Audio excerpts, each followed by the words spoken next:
ओम श्री महालक्ष्मी नमः। जय माता लक्ष्मी। आप सभी पर माता लक्ष्मी की कृपा सदा सर्वदा बनी रहे। आज सुनेंगे मार्गशीर्ष मास के गुरुवार के दिन महालक्ष्मी व्रत कथा। तो प्रेम से बोलिए जय माता लक्ष्मी। मार्गशीर्ष मास का प्रारंभ हो चुका है, यानी कि अगहन मास का प्रारंभ हो गया है। अगहन मास में देवी भगवती की उपासना शुभ फलदायी होता है। अगहन मास के प्रथम गुरुवार से महालक्ष्मी की पूजा प्रारंभ हो जाती है। अगहन मास में हर एक गुरुवार के दिन माता लक्ष्मी का व्रत और पूजन किया जाता है। ऐसे तो माता लक्ष्मी की पूजा शुक्रवार को की जाती है, लेकिन मार्गशीर्ष मास में गुरुवार के दिन माता लक्ष्मी की विशेष करके पूजा अर्चना की जाती है, व्रत रखा जाता है। इससे माता लक्ष्मी प्रसन्न होती हैं और सदा सर्वदा आपके घर में निवास करती हैं। इस व्रत को रखने से लोगों की सभी मनोकामनाएं पूरी होती है और जीवन में खुशहाली बनी रहती है। इसके साथ ही सुहागिन महिलाओं को संतान के अच्छे जीवन के आशीर्वाद मिलता है। इस दौरान माता लक्ष्मी को घर में स्थापित करने के लिए घर की अच्छे से साफ सफाई करके मुख्य द्वार पर माता लक्ष्मी के पांव के निशान बनाए जाते हैं। चावल के आटे के घोल से अल्पना बनाई जाती है। तत्पश्चात माता को स्थापित किया जाता है, कलश स्थापना की जाती है। माँ को सजाने के लिए आंवला, आम और धान की बालियों से सजाया जाता है और कलश की स्थापना कर माता लक्ष्मी की विधि विधान से पूजा की जाती है। इस दौरान माता लक्ष्मी की व्रत कथा भी पढ़ी जाती है। कथा के बिना यह पूजा अधूरी मानी जाती है। तो आइए सुनते हैं माता लक्ष्मी की कथा। तो प्रेम से बोलिए जय माता लक्ष्मी। भारतवर्ष के स्वराष्ट्र देश में द्वापर युग की यह कहानी हुई है। स्वराष्ट्र में उस समय भद्रशर्वा नामक एक राजा थे। वे बड़े ही प्रतापी राजा थे। 4 वेद, 6 शास्त्र तथा 18 पुराण का उन्हें ज्ञान था। उनकी रानी का नाम सूरत चंद्रिका था। रानी देखने में बहुत ही सुंदर और सुलक्षणा थी तथा वह पतिव्रता थी। उन दोनों के 7 पुत्र तथा उनकी एक कन्या का वरदान मिला था। कन्या का नाम श्यामबाला था।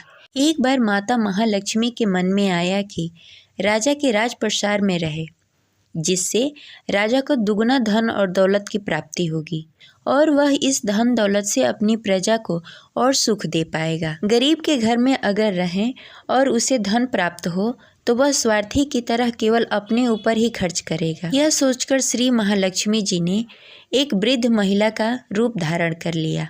हाथ में लाठी लिए लाठी के सहारे रानी के द्वार पर पहुंची। यद्यपि उन्होंने बुढ़िया औरत का रूप धारण किया था, पर उनके चेहरे पे देवी का तेज था। उन्हें देखते ही एक दासी सामने आई। उसने इनका नाम, काम, धर्म पूछा। वृद्ध ब्राह्मण का रूप धारण किए माता लक्ष्मी ने कहा, बालिके, मेरा नाम कमला है। मेरे पति का नाम भुवनेश्वर है। हम द्वारिका में रहते हैं। तुम्हारी रानी पिछले जन्म में एक वैश्य की पत्नी थी। वह वैश्य गरीब था। दरिद्रता के कारण घर में रोज झगड़े होते थे तथा पति रोज उनको मारता था। इन बातों से तंग आकर वह घर छोड़कर चली गई तथा उस जंगल में खाली पेट भटकने लगी। उसकी यह दुर्दशा देखकर मुझे दया आ गई। तब मैंने उसे सुख समृद्धि देने वाली श्री महालक्ष्मी की कथा सुनाई। मेरे कहने पर उसने श्री महालक्ष्मी व्रत किया। श्री महालक्ष्मी प्रसन्न हुई। उसकी गरीबी दूर हो गई। उसका घर संसार दौलत से, संपत्ति से भर गया। बाद में पति पत्नी दोनों परलोक सिधार गए। लक्ष्मी व्रत करने के कारण वे लक्ष्मी लोक में रहने लगे। उन्होंने जितने साल महालक्ष्मी व्रत किया, उतने हजारों साल उसे सुख भोगने को मिला। इस जन्म में उसका जन्म राजघराने में हुआ है, परंतु वह श्री महालक्ष्मी का व्रत करना भूल गई है। उसे यह याद दिलाने के लिए यहाँ आई हूँ। बुढ़िया की बातें सुनकर दासी ने उन्हें प्रणाम किया तथा श्री महालक्ष्मी का व्रत किस तरह किया जाता है इसके बारे में पूछा। बुढ़िया रूप धारण किए हुए श्री महालक्ष्मी जी ने दासी को पूजा विधि बताई तथा उसकी महिमा बताई। इसके बाद वह दासी माता को प्रणाम कर रानी को बताने के लिए अंदर चली गई। राज वैभव में रहते हुए रानी को अपने ऐश्वर्य पर बहुत ही घमंड हो चुका था। संपत्ति तथा अधिकार की वजह से वह उन्मत्त हो गई थी। दासी द्वारा बताई गई बुढ़िया की बातें सुनकर आग बबूला होकर राजद्वार पर आकर बुढ़िया रूपी श्री महालक्ष्मी पर बरस पड़ी उसे यह मालूम नहीं था कि श्री महालक्ष्मी माता बुढ़िया का रूप धारण किए हुए द्वार पर आई हैं। परंतु रानी का इस कदर रूखा बर्ताव देखकर, अपना अनादर देखकर माता लक्ष्मी ने वहाँ ठहरना ठीक नहीं समझा। वे वहाँ से चल पड़ी। राह में उन्हें राजकुमारी श्यामबाला मिली। उन्होंने श्यामबाला को सारी बात बताई। श्यामबाला ने अपनी ओर से श्री महालक्ष्मी माता से क्षमा मांगी। माता को उस पर दया आ गई। उन्होंने श्यामबाला को श्री महालक्ष्मी व्रत के बारे में बताया। उस दिन अगहन मार्गशीर्ष मास का पहला गुरुवार था। श्यामबाला ने परम श्रद्धा से श्री महालक्ष्मी का व्रत रखा। फलस्वरूप राजा सिद्धेश्वर के सुपुत्र मालधन से उनका विवाह हुआ। वह धन दौलत ऐश्वर्य वैभव से माला माल हो गई। पति के साथ ससुराल में आनंद पूर्वक दिन बिताने लगी। इधर श्री महालक्ष्मी का प्रकोप रानी पर हुआ। फलस्वरूप राजा का राजपाट सारा नष्ट हो गया। यहाँ तक कि खाने के लिए लाले पड़ गए। ऐसी हालत में रानी ने राजा से निवेदन किया, हमारा दामाद इतना बड़ा राजा है, धनवान है, ऐश्वर्यशाली है, क्यों न उनके पास जाएं, अपना हाल उसे बताएं, वह जरूर हमारी मदद करेगा। इस बात पर राजा भद्रशर्वा दामाद के पास रवाना हुए। राज्य में पहुंचकर एक तालाब के किनारे थोड़ी देर विश्राम लेने के लिए ठहरे। तालाब से पानी लेने आते जाते दासियों ने उन्हें देखा। उन्होंने विनम्रता से उनकी पूछताछ की।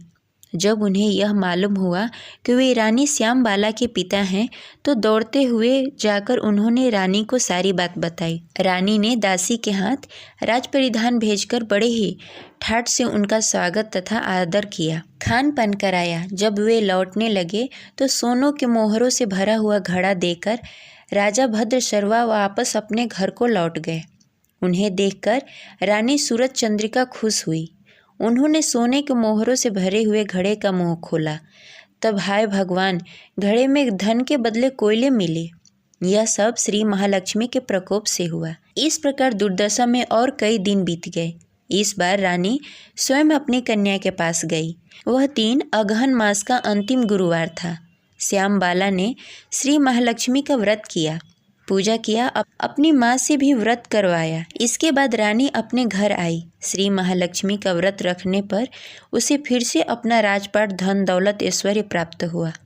वह फिर से सुख शांति आनंद पूर्वक जीवन व्यतीत करने लगी।